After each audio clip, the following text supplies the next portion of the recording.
Bastık, adınız kim? Ayım. Ayım. Gel ben söyleşmek istedim geldi. Kalaysın. Sen Kazakça bilesin mi?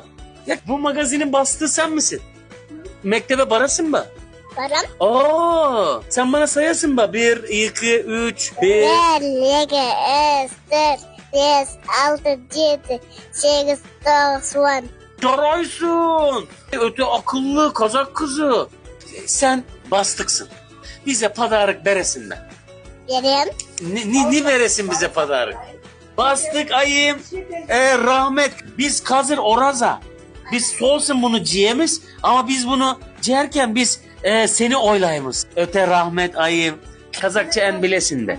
Hadi ayıtasın. Zargımda silagan. Zaman kakaymagan. Ana. Öteceksin.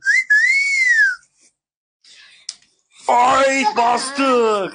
Evet, yine pazardayız, geziyorduk. Oruçluyuz dedik. Biraz röportaj muhabbet yaptık. Biz bunları iftarda ciyemez. İşte Kazak insanların